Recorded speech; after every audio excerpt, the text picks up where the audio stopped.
जय श्री राम।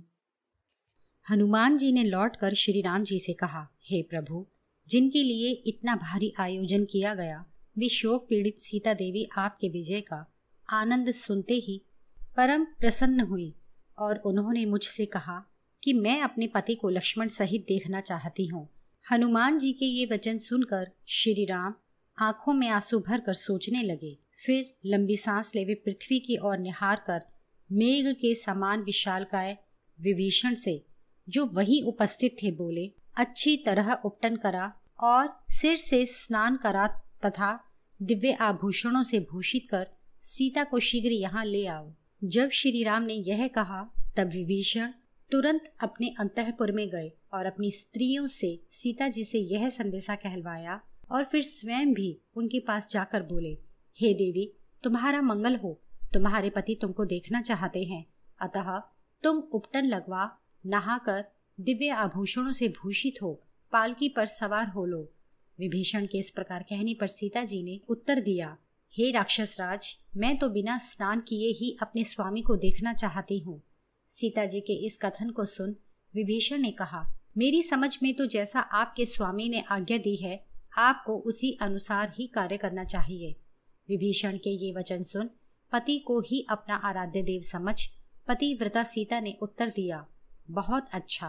तब विभीषण ने अपनी स्त्रियों द्वारा सीता जी को स्नान करवाया और आभूषणों से भूषित करवाया। बहुमूल्य वस्त्र आभूषण धारण किए हुए जानकी जी को विभीषण ने एक चमचमाती पालकी में सवार करवाया। फिर उस पालकी की रक्षा के लिए बहुत से राक्षसों को नियुक्त कर वे पालकी को श्री राम जी के निकट ले चले। श्री राम जी को ध्यान मग्न जानकर भी विभीषण ने अत्यंत हर्षित हो सीता जी के आगमन की उनको सूचना दी।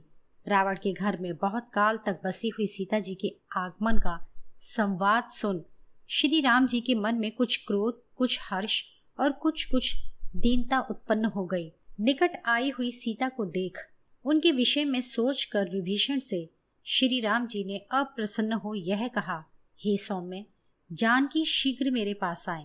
श्री राम जी का यह कथन सुनकर विभीषण ने वहां से सबको हटाने का प्रयत्न किया। तब रीछों, वानरों और राक्षसों के समस्त दल वहां से हटाए जाने पर दूर जा खड़े हुए। उन सब को हटाने में बड़ा हो हल्ला मचा। उन सब को बलपूर्वक वहां से हटाया जाना देख तथा उन सब को घबराया हुआ देख श्री राम जी के मन में उनके लिए दया उत्पन्न हुई। विभीषण ने यह काम श्री राम जी की आज्ञा लिए बिना ही किया था, इसलिए श्री राम जी को उनका यह कार्य पसंद नहीं आया। श्री राम जी ने विभीषण को इस कार्य के लिए उलाहना दिया और कहा, तुम मेरा अनादर कर बिना मेरी आज्ञा पाए मेरे जनों को क्यों सता रहे हो? अपने लोगों को मना कर दो कि वे लोग इन लोगों को न सताएं, क्योंकि ये सब तो मेरे स्वजन ही हैं। स्त्रियों के लिए न घर, न चादर का घूंघट, न कनात की चाहर दीवारी, न चिक आदि का पर्दा और न इस प्रकार का राज सत्कार ही आड़े आने वाला है, जैसा कि तुम कर रहे हो। इष्ट जनों का वियोग होने पर समरभूमि में, स्वयंवर सभा में, यज्ञशाला में, विवाह में स्त्रियों का जन समाज के सम्मुख बिना पर्दे के या बिना घूंघट काढ़े आना दूषित नहीं है। सीता जी भी इस समय बड़ी भारी विपत्ति में पड़ी हैं और पीड़ित हैं, अतः ऐसे समय विशेषकर मेरे सामने इनका बिना पर्दे के आना कोई भी दोष की बात नहीं है। सो हे विभीषण, तुम शीघ्र सीता को मेरे पास ले आओ, जिससे ये मेरे सभी सुहृदयगण सीता को देख सके। श्री राम जी के ये वचन सुन विभीषण मन में कुछ सोचते विचारते नम्रता पूर्वक सीता जी को श्री राम जी के पास ले आए। किंतु श्री राम जी के ऐसे वचन सुन लक्ष्मण, सुग्रीव, हनुमान अत्यंत दुखी हुए। जब श्री राम ने सीता की ओर देखा तब उनकी क्रोध भरी चितवन को देख लक्ष्मण आदि ने जाना कि श्री राम जी सीता पर अप्रसन्न हैं। उस समय जानकी जी लाज के मारे सिकुड़ती हुई मानो अपने अंगों में ही घुसी जा रही थी। उस जन समाज में सीता लज्जावश घूंघट काढ़े हुए खड़ी थी। सीता अपने पति के निकट पहुंचकर हे आर्यपुत्र कहकर रो पड़ी। पति को ही अपना आराध्य देव मानने वाली जानकी जी हर्ष, प्रेम और विस्मय से बहुत देर तक अपने पति का सुंदर मुख देखती रही। लज्जा के मारे सिर झुकाए सीता को अपनी बगल में खड़ा देख श्री राम जी ने अपने उस क्रोध को, जो अभी तक उनके हृदय में छुपा हुआ था, प्रकट करना आरंभ कर दिया। वे कहने लगे, हे भद्रे, मैंने युद्ध में शत्रु को परास्त कर तुमको पुनः प्राप्त कर लिया। रावण ने तुमको हर कर मेरा जो अनादर किया था, उस अनादर के बदले मैंने युद्ध में शत्रु का वध कर डाला। आज लोगों ने मेरा पुरुषार्थ देख लिया। जो मनुष्य अपने निरादर को अपने बल विक्रम से दूर नहीं कर सका, उसका पुरुषार्थ किस काम का? समुद्र का लांघना, लंका का विध्वंस करना आदि हनुमान जी ने जो बड़े बड़े सराहने योग्य कार्य किए, वे सब आज सफल हो गए। सुग्रीव तथा उनकी सेना का भी सारा परिश्रम आज सफल हुआ। गुणहीन भाई का साथ छोड़ जो स्वयं मेरे पास आए, उन मेरे भक्त विभीषण का भी परिश्रम आज सफल हुआ। बहुत दिनों बाद श्री राम जी के दर्शन पाने से सीता जी के नेत्र हिरनी की तरह प्रफुल्लित हो गए थे, किंतु श्री राम जी के इन वचनों को सुन उनके नेत्रों में आंसू भर आए। उस समय सीता को देख श्री राम जी क्रोध में पुनः भड़के। उन्होंने वानरों और राक्षसों के सामने ही सीता जी से ये कठोर वचन कहे, हे सीते, देखो, अपना अपमान दूर करने के लिए मैंने रावण को मारा। तुमको यह भी जान लेना चाहिए कि इन इष्ट मित्रों के ही बल पराक्रम से मैं संग्राम के परिश्रम से पार हुआ हूँ, किंतु मैंने ये सब परिश्रम केवल तुम्हारे लिए ही नहीं किया, अपितु रावण को मारकर मैंने अपने चरित्र की रक्षा की है और अपने विख्यात वंश के अपयश को धोया है। हे सीते, तुम्हारे चरित्र में संदेह उत्पन्न हो गया है, अतः तुम मेरे सामने खड़ी हुई मुझे उसी प्रकार असह्य हो रही हो जिस प्रकार नेत्र रोग से पीड़ित मनुष्य के सामने रखा हुआ दीपक असहनीय जान पड़ता है। सो हे जनक पुत्री, ये 10 दिशाएं तुम्हारे लिए खुली पड़ी हैं। मैं तुम्हें आज्ञा देता हूँ कि जिधर तुम्हारी इच्छा हो उधर चली जाओ। मुझे तुमसे अब कुछ भी प्रयोजन नहीं, क्योंकि ऐसा कौन तेजस्वी पुरुष होगा जो स्वयं उच्च कुल में उत्पन्न होकर दूसरे के घर में रखी हुई स्त्री को अपना समझकर फिर अंगीकार कर लेगा। अतः रावण की गोद में बैठी हुई, उसकी कुदृष्टि से देखी हुई तुमको इतने बड़े कुल में उत्पन्न होकर मैं भला अब क्यों ग्रहण करूं? जिस कीर्ति के लिए मैंने तुम्हारा उद्धार किया वह मुझे मिल चुकी। अब मुझे तुमसे कोई मतलब नहीं। अब तुम जहां चाहो वहां जा सकती हो। हे भद्रे, मैंने निश्चय करके तुमसे यह कहा है, लक्ष्मण, भरत, सुग्रीव अथवा विभीषण में से जिसकी यहाँ तुम रहना पसंद करो या जहाँ तुम्हें सुख मिलने की आशा हो वहां तुम रह सकती हो। तुम्हारा दिव्य और मनोहर रूप देखकर रावण ने जो चाहा होगा सो किया होगा, क्योंकि तुम उसके घर में बहुत दिनों से रह रही थी। बहुत दिनों से प्यारे वचन सुनने की आशा लगाए हुए सीता श्री राम जी के मुख से इस प्रकार के अप्रिय वचन सुनकर अत्यंत व्यथित हुई और लज्जित हो सिर नीचा कर लिया। फिर आंसुओं से भरे अपने मुख को पोंछती हुई धीरे धीरे अपने पति से बोली, हे वीर, तुम ऐसी अनुचित और कड़वी बातें इस तरह क्यों कर रहे हो जिस तरह गंवार पुरुष अपनी गंवार स्त्री से कहा करते हैं। इस विषय में तुम मेरे ऊपर विश्वास रखो। मैं अपने पातिव्रत धर्म की शपथ खाकर यह बात तुमसे कहती हूँ। यदि तुम मेरे स्वभाव से परिचित हो तो मेरे चरित्र के संबंध में तुम्हारे मन में जो संदेह उठ खड़ा हुआ है उसे तुम अपने मन से दूर कर डालो। हे प्रभु, जब रावण ने मुझे पकड़ा तब उसने मेरे शरीर का स्पर्श किया था, किंतु उस समय मैं विवश थी। मेरी इच्छा से उसने मेरा शरीर नहीं छुआ था। इसमें मेरा कोई अपराध नहीं, इसके लिए तो भाग्य ही अपराधी है। हे मानत, इतने दिनों तक साथ साथ रहने पर भी मेरे भावों को यदि तुम न जान पाए तो मैं तो सदा के लिए ही मारी गई। जब तुमने मुझे देखने के लिए हनुमान जी को लंका में भेजा था तब उन्हीं के द्वारा मेरे परित्याग की बात मुझसे क्यों न कहला भेजी। यदि उस समय यह बात मुझे मालूम हो जाती तो तुम्हारे भेजे हुए हनुमान के सामने ही मैं अपने प्राण त्याग देती। ऐसा कहने से ना तो तुमको व्यर्थ इतना श्रम उठाना पड़ता, न अपने प्राणों को संकट में डालना पड़ता और न इन हितैषी मित्रों को ही व्यर्थ में कष्ट देना पड़ता। तुमने तो ओछे मनुष्यों की तरह क्रोध में साधारण स्त्रियों की तरह मुझको भी समझ लिया। मेरा समस्त वृतांत जानने वाले तुमने ना तो मेरी पृथ्वी से उत्पत्ति की ओर ही ध्यान दिया और ना ही मेरे चरित्र के बारे में कुछ विचार किया। इस प्रकार कहकर रोती हुई सीता लक्ष्मण जी से, जो उस समय उदास हो एकाग्र मन से कुछ सोच रहे थे, बोली, हे लक्ष्मण, इस झूठे आरोपों से पीड़ित हो मैं अब जीना नहीं चाहती, अतः तुम मेरे लिए चिता बना दो, क्योंकि ऐसे रोग की एकमात्र औषधि यही है। मेरे गुणों से अप्रसन्न होकर सब लोगों के सामने मेरे पति ने मुझे त्यागा है, अतः मेरे लिए अब यही उचित है कि मैं आग में प्रवेश करूं। जब लक्ष्मण से जानकी जी ने इस प्रकार कहा, तब लक्ष्मण जी ने क्रोध में भरकर श्री राम जी की ओर उनका आंतरिक भाग जानने के लिए देखा। श्री राम जी की मुखाकृति से लक्ष्मण ने जान लिया कि वे भी यही चाहते हैं, अतः उन्होंने चिता बनाकर तैयार कर दी। नीचे की ओर मुख किए धीरे धीरे श्री राम जी की परिक्रमा कर दहकती हुई अग्नि के निकट गईं और देवताओं तथा ब्राह्मणों को प्रणाम कर हाथ जोड़कर यह कहा, जिस प्रकार मेरा मन श्री राम जी की ओर से कभी चलायमान नहीं हुआ, उसी प्रकार सब लोगों के साक्षी अग्निदेव सब प्रकार से मेरी रक्षा करें।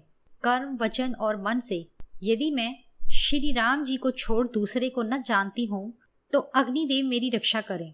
सूर्य भगवान, पवन, दिशाएं, चंद्रमा, दिवस, संध्या, रात्रि, पृथ्वी तथा अन्य सब लोग जिस प्रकार मुझको चरित्रवती जानते हैं, उसी प्रकार हे पावक तुम मेरी रक्षा करो।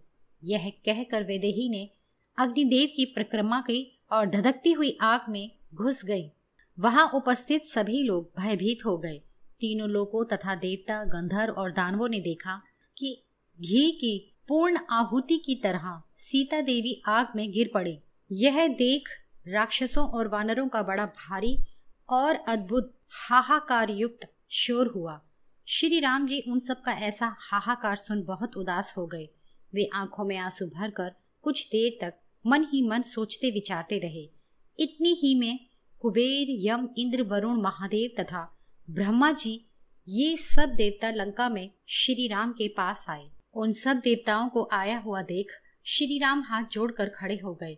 तब सभी देवतागण अपनी अपनी विशाल भुजाओं को उठाकर बोले, तुम समस्त लोगों के रचने वाले, सब देवताओं में श्रेष्ठ और ज्ञानियों के शिरोमणि हो। ऐसा होकर भी तुम अग्नि में गिरती हुई जानकी जी की क्यों उपेक्षा करते हो? क्या तुम स्वयं को नहीं जानते? तुम सब देवताओं में श्रेष्ठ होने पर भी किस कारणवश स्वयं को भूले हुए हो? तुम अष्टवसुओं में से प्रजापति ऋतुधामा नाम के वसु थे। तुम तीनों लोकों के आदि रचयिता, रुद्रों में 8वें रुद्र और साध्यों में 5वें साध्य हो। अश्विनी कुमार तुम्हारे कान, सूर्य और चंद्र तुम्हारे नेत्र हैं। प्रलय के समय और सृष्टि की आदि में तुम ही दिखाई पड़ते हो। ऐसे होकर भी तुम संसारी मनुष्य की तरह वैदेही की उपेक्षा करते हो। जब उन लोक वालों ने इस प्रकार कहा, तब श्री राम जी ने उन देवताओं से कहा, मैं तो अपने को महाराज दशरथ का पुत्र और राम नाम का एक मनुष्य समझता हूँ, परंतु मेरा जो स्वरूप है, जिससे मेरा संबंध है और मेरा जो प्रयोजन है, उसे आप स्पष्ट रूप से प्रकट करें। जब श्री राम जी ने ये कहा, तब ब्रह्मा जी ने उत्तर देते हुए कहा कि हे श्री राम, मैं जो सत्य सत्य बातें कहता हूँ उन्हें तुम सुनो। आप ही जल में शयन करने वाले श्रीमान चक्रधारी सर्वव्यापी श्रीमन नारायण हैं। हे राघव, प्रलय काल में जल में डूबी हुई पृथ्वी का उद्धार करने वाले एक श्रृंगधारी वराह तुम ही हो। तुम मधुकैटव आदि भूतकालीन शत्रुओं के तथा भविष्य में उत्पन्न होने वाले शिशुपाल आदि शत्रुओं का नाश करने वाले हो। तुम ही अक्षय सत्य ब्रह्म हो। सृष्टि के मध्य, अंत और वर्तमान में रहने वाले भी तुम ही हो। तुम ही विष्णु हो, तुम ही कृष्ण हो, तुम ही समस्त सृष्टि के रचयिता हो। तुम ही समस्त प्राणियों में, समस्त ब्राह्मणों में, समस्त दिशाओं में, आकाश में, पर्वतों और वनों में दिखलाई देते हो। तुम 1000 पैरों वाले, हजारों सिर वाले और 1000 नेत्रों वाले हो। हे राम, तुम देवता, गंधर्व और दानवों आदि सहित तीनों लोकों को धारण करने वाले हो। अतः इस संसार में कोई ऐसी वस्तु नहीं जिसमें अंतर्यामी रूप से तुम वर्तमान न हो। ये सारा जगत तुम्हारा शरीर है और पृथ्वी में समस्त प्राणियों को धारण करने की जो शक्ति है, वह शक्ति भी तुम्हारी ही है। पूर्व काल में 3 पग से तीनों लोकों को नापने वाले तुम ही हो और दानवराज बलि को बांधकर इंद्र को राजा बनाने वाले भी तुम ही हो। यह सीता देवी भगवती लक्ष्मी है और तुम विष्णु, कृष्ण तथा प्रजापति देव हो। इस रावण को मारने के लिए ही तुम मनुष्य रूप में इस धरती पर अवतीर्ण हुए हो। तुमने हमारे इस कार्य को पूरा कर दिया। हे राम, तुम रावण को मार ही चुके, अब तुम प्रसन्न होकर स्वर्ग को पधारो। हे राम, तुम्हारा दर्शन कभी व्यर्थ नहीं जाता और तुम्हारी स्तुति भी कभी निष्फल नहीं होती। जो लोग भक्ति पूर्वक तुम्हारी आराधना करेंगे उनकी आराधना कभी निष्फल नहीं होगी। जो लोग तुम्हारे अनन्य भक्त होंगे उनकी इस लोक और परलोक में मनोकामनाएं सदा पूर्ण होंगी। जो लोग ऋषियों द्वारा कही इतिहास के अंतर्गत इस प्राचीन स्तुति को पढ़ेंगे उनको पुनः संसार में आना नहीं पड़ेगा। पितामह ब्रह्मा जी के इन वचनों को सुनकर अग्निदेव सीता जी को गोद में लेकर उस चिता से प्रकट हुए। चिता की आग ठंडी पड़ गई। तब अग्निदेव मनुष्य जैसा रूप धारण कर जनक नंदिनी को लिए हुए शीघ्रता पूर्वक निकले। उस समय सीता स्वर्ण भूषणों से भूषित, लाल कपड़े पहने, काले और घुंघराले बालों से शोभित, खिले हुए फूलों की माला पहने तथा पूर्व की भांति रूप धारण किए थी। उस समय उनका मन सीता के अग्नि परीक्षा द्वारा निर्दोष होने के कारण प्रसन्न हो रहा था। फिर अग्निदेव ने श्री राम जी से कहा, हे राम, यह तुम्हारी सीता देवी है, इनमें किसी प्रकार का पाप नहीं है।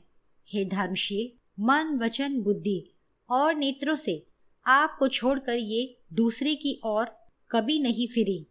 यह सब प्रकार से सदाचारणी है। यद्यपि रावण ने इनको लंका में जाकर अपने भवन में पहरे के भीतर रखा। उस समय भयंकर राक्षसियां इनकी रखवाली किया करती थी, किंतु इनका मन आप में ही लगा रहता था और इन्होंने रावण की ओर कुछ भी ध्यान न दिया। इस विशुद्ध हृदय वाली पाप रहित सीता को तुम अंगीकार करो, मैं तुम्हें आज्ञा देता हूँ। अब तुम इस विषय में इनसे कुछ न कहो। अग्निदेव के इन वचनों को सुन श्री राम जी प्रसन्न हो गए और कुछ देर तक वे सोचते रहे। फिर उनके नेत्रों से आंसू उमड़ आए। फिर वे अग्निदेव से बोले, निश्चय ही तीनों लोकों के बीच जानकी पवित्र है, किंतु यह सौभाग्यवती बहुत दिनों तक रावण के वनवास में रही हैं।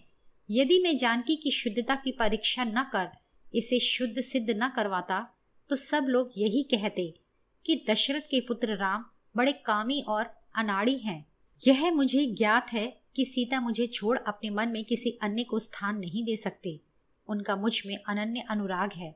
मैंने सत्य का आश्रय लेते हुए अग्नि में प्रवेश करते समय सीता को इसलिए नहीं रोका जिससे तीनों लोगों को इनकी विशुद्ध चरित्रता का विश्वास हो जाए। दुष्ट रावण की क्या मजाल थी जो सीता पर मन भी चलाता, क्योंकि प्रज्वलित अग्नि की तरह यह उसके हाथ लगने वाली वस्तु न थी। रावण के उत्तम वनवास में रहकर भी सीता उसके ऐश्वर्य की चाहना नहीं कर सकती थी। अब तो अग्नि परीक्षा द्वारा भी जनक नंदिनी विशुद्ध सिद्ध हो चुकी हैं। आपने तथा मेरे हितैषी समस्त लोकपालों ने स्नेह सहित जो हितकर वचन मुझसे कहे हैं उनके अनुसार कार्य करना मेरा कर्तव्य है। फिर श्री राम सीता जी को अपने समीप बिठाकर अत्यंत हर्षित हुए। श्री राम जी के वचनों को सुनकर महादेव जी यह शुभ वचन बोले, हे कमल नयन, हे महाबाहो, आपने यह कार्य बहुत ही अच्छा किया। हे राम, ये बड़े सौभाग्य की बात है कि जो रण में रावण का वध कर आपने तीनों लोकों के दारुण अंधकार रूपी रावण का भय दूर कर दिया।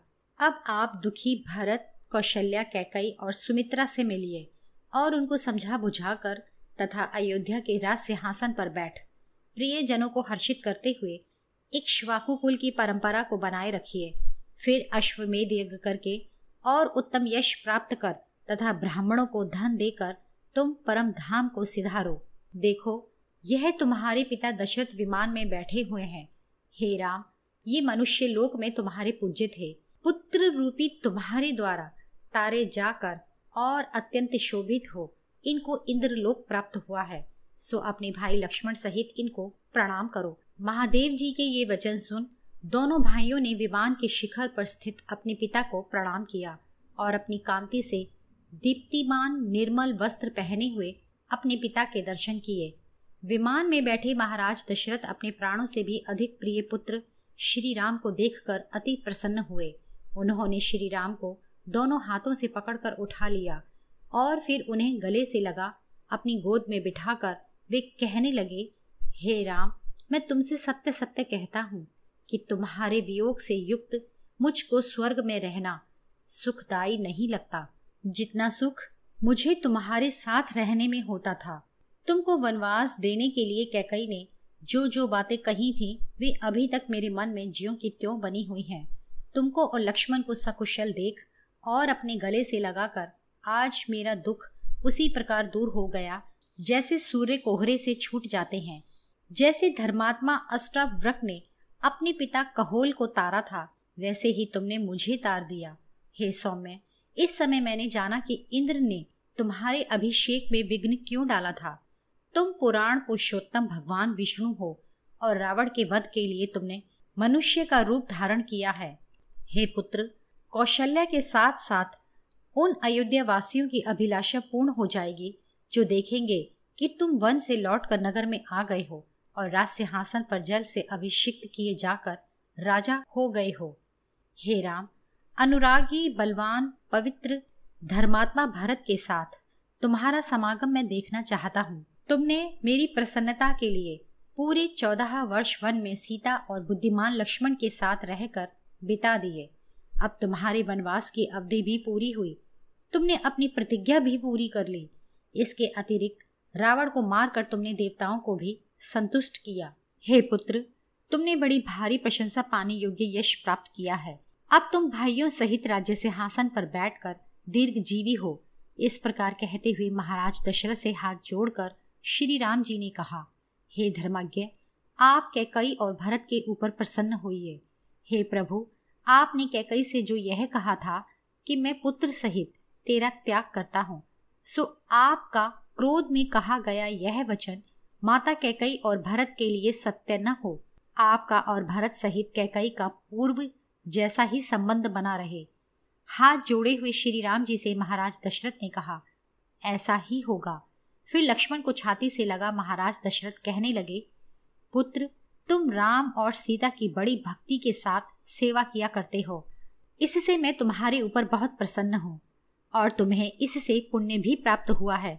श्री राम समस्त लोगों का हित करने में सदा तत्पर रहते हैं, अतः इनकी सेवा तुम सदा करते रहना। ऐसा करने से तुम्हारा कल्याण होगा और अंत में स्वर्ग की प्राप्ति होगी। इस प्रकार लक्ष्मण से कहकर महाराज दशरथ ने हाथ जोड़े खड़ी हुई सीता जी से ये सुंदर वचन कहे, हे वैदेही, श्री राम द्वारा इस प्रकार अपना त्याग किए जाने पर तुम बुरा मत मानना, क्योंकि श्री राम ने तुम्हारा हित सोचकर ही तुम्हें विशुद्ध सिद्ध करने के लिए यह सब किया था।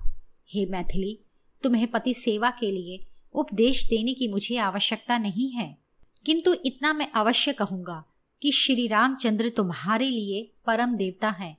इस प्रकार महाराज दशरथ अपने दोनों पुत्रों को तथा अपनी बहू सीता को उपदेश देकर विदा हुए और विमान में बैठकर इंद्रलोक को चले गए।